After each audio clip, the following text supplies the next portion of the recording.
Pokémon have some of the most creative designs of any characters in video games. They pull together inspirations from everywhere under the sun and blend them together so seamlessly. But oftentimes what is just as interesting as their inspirations are the stories of how some of these Pokémon came about in the first place. Every Pokémon has an origin story, and while we don't know all of them, many of the ones we do know are really fascinating. Today we're going to be looking at some of these origin stories and talking about the journey some Pokémon took to make it into the games the way we know them today. These are seriously some really cool stories, so let's go ahead and check them out. We're going to begin today with one of my all-time favorite Pokémon, Phantom. Phantom is genuinely amazing, which is why I love it, and how it came to be just adds to its coolness. Phantom was designed by James Turner, and during a promotional interview for Pokémon Sword and Shield, he discussed how he was hired at Game Freak. He said that during his interview he had to design a Pokémon from scratch, and what he created was a tree Pokémon, which was eventually used as the basis for Phantom's design. It's so cool to think about how little everyday mundane things like this can result in the inspiration for amazing Pokémon like Phantom, and this story is what really made me want to highlight this subject in a video in the first place. Moving on though, we're gonna backtrack from Gen 6 Pokémon to Gen 3 Pokémon and look at Sharpedo. While this story is technically theoretical and hasn't been officially confirmed, it's pretty convincing to the point where I would more or less consider it true until something comes along to debunk it. When Gold and Silver's 1997 beta demo leaked a couple years ago, a cut shark Pokémon was found in its data that bears a marked similarity to Sharpedo, most specifically because of the distinct half bodies that they share, where the back portion of a typical shark's body is abruptly cut off in their designs.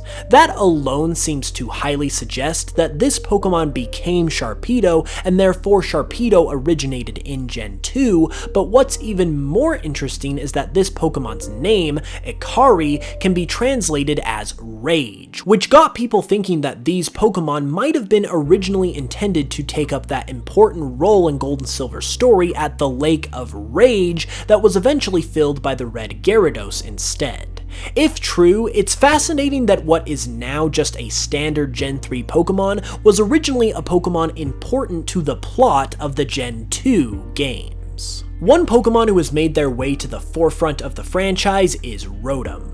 Ever since being introduced in Gen 4, it has slowly become more and more popular to the point where it's now inhabiting our Pokédexes and is a part of everyone's Pokémon adventure. This bigger role could also be because Game Freak has a soft spot for Rotom, since it's very likely based on one of the very first characters and games that they created as a studio, Pulseman. Pulseman released in 1994 for the Sega Genesis and Mega Drive during the same time that Pokémon Red and Blue were being developed. It's one of the few original IPs that they created before Pokémon, and one of the key features of the titular Pulseman is that he is able to enter into electronic devices just like Rotom. It only makes sense to reference the history of Game Freak in a Pokémon like this, but even still, it's a cool creation story for what is already one of the most popular Pokémon ever. From one electric type to another, let's talk about the origin of the franchise mascot itself, Pikachu. Pikachu is a worldwide icon, but it has some humble and rather sweet beginnings. The mouse Pokemon was designed by Atsuko Nishida, who didn't originally design it as a mouse at all. According to her via an interview, Pikachu was originally based on Daifuku, which are pastry-like sweets that are sometimes given characteristic faces. In her own words, Nishida said, "It was nothing like the Pikachu you know today," which over time obviously slowly became more and more mouse-like and less pastry-like. From starting as something that is more or less a jelly-filled donut hole to almost being passed up as the series mascot in favor of Clefairy, Pikachu has certainly had a meteoric rise to becoming one of the biggest pop culture icons of all time. Another Kanto Pokemon with interesting origins is Snorlax. Thanks to being a static encounter that you had to iconically wake up with the Pokeflute, in addition to being a very round, thick boy, Snorlax quickly became one of the most popular Gen 1 Pokemon and is still one of the most popular Pokemon in general. As such, it should be considered an honor that it's actually based on one of the original Pokemon developers, Koji Nishino, even though it might have been seen as somewhat of a joke at the time. Nishino does seem to be sort of a big teddy bear type of character, so it's not too hard to see the connections between the two. Coincidentally, Nishino also apparently played a huge part in making Pikachu the way it is today, as according to him, he really loves cute things. And Atsuko Nishida has also said that it was Nishino who would continually request that she make Pikachu cuter and cuter after every draft of its design. Alright, before we move on to the rest of the cool stories, I have one here that's a bit different.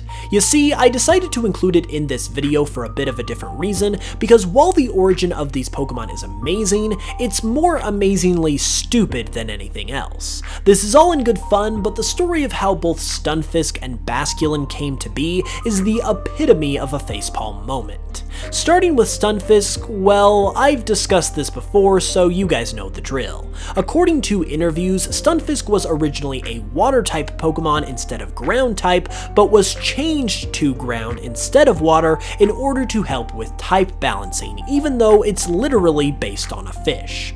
Meanwhile, Basculin was created because of an observed lack of fish Pokemon in the Unova region, and in further response to this is why they gave it two forms.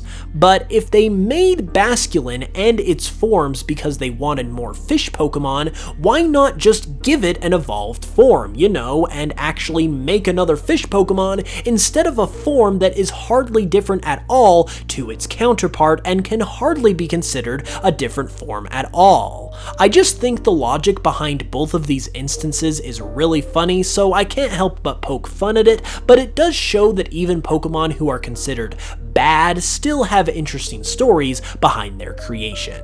Possibly the most famous story of a Pokemon's inclusion into the games has to do with Mew. Famously, right before development on Pokemon Red and Green had wrapped up, even after the debug software had been removed, Mew was designed and inserted into the games by Shigeki Morimoto, an original Game Freak developer that typically only deals with the battle-related mechanics of the Pokemon games. There was clearly an eventual plan for Mew that manifested itself in the form of event distributions, but originally was something of a developer's secret, something that only the creators of the games themselves knew was there. It even carried a significant risk with its inclusion, as since it was included after the debugging was done, it allowed for the potential of new bugs created by this new addition to go unchecked in the final game.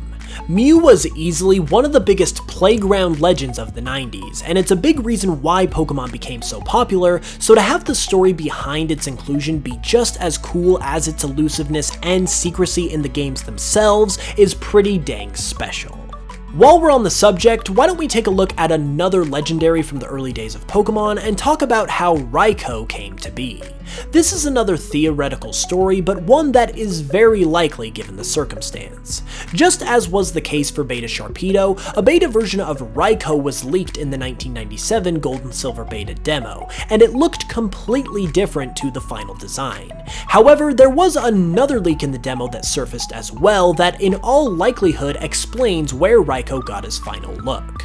Another set of cut Pokemon from the demo were Kotora and Raitora. These two were adorable electric-type tiger Pokemon, a concept that is identical to Riko's. What's more though is that the designs of Kotora and Raitora specifically heavily line up with what Riko looks like in the final games, and since Riko didn't resemble itself at all at this time, it's most likely the case that Kotora and Raitora were cut and their designs were repurposed into Riko. As if this weren't interesting enough though, Kotora and Raitora, along with a second evolution to their line, were also originally planned for Gen 1 since their data was also found in the Pokemon Red and Green beta. So in all likelihood, Riko's origins trace all the way back to Gen 1, and its design is thanks to a Pokemon that sacrificed itself not once, but twice so that Riko could thrive as one of the most popular legendary Pokemon ever. That's the kind of thing that you just can't make up, and really helps you appreciate each and every Pokemon just a little bit more. Another Gen 3 Pokemon that possibly originated in Gen 2 is Wiscash, and while this is my own personal theory, I think it's a pretty solid one. If you take a look at Wiscash and compare it to this cut Qwilfish evolution from the aforementioned Gold and Silver Beta, you will see that they are nearly identical in design. Both have the same body shape, coloration, large lips, and even a yellow symbol on their foreheads, and I don't think it's a coincidence that they're so similar. Once again, barring some information coming forward that debunks this whole thing, I'm convinced that Wiscash was originally a Qwilfish evolution, whose design was redistributed into a new family, reworked a little bit to accommodate this, and released one generation later than it was planned in the Hoenn region. The idea that Pokemon could even have originated from completely different evolutionary families than where we see them in their final release, as we see here, opens up an infinite amount of possibilities in terms of where each and every Pokemon could have originally come from. Our final story for the video concerns a trio of Pokemon that have a unique story of their own, as they weren't even created as Pokemon originally. In the early pre-Gold and Silver days, an issue of a Japanese magazine titled Micro Group Game Review featured artwork on the cover by Ken Sugimori, and it featured early versions of what would become Tyranitar, Hitmontop, and Tirtouga, except in this case it's a little more interesting, as these weren't even designated as Pokemon at the time. Sugimori created the artwork specifically for this issue of the magazine and created them as Pokemon-esque monsters and characters, but were completely independent of anything Game Freak had going on at the time. By the time Gold and Silver released, though, it's clear that Sugimori revisited the designs he had created for the magazine and developed them into Tyranitar and Hitmontop. The third turtle-like monster would have to wait, but would eventually see the light of day over 10 years later, being reworked into Tirtouga for Pokemon Black and White. From Pokemon originating from other Pokemon, to people, to games, and more, it's crazy that some Pokemon weren't even Pokemon at all at one point, and just goes to show that all of them have a fascinating story to tell.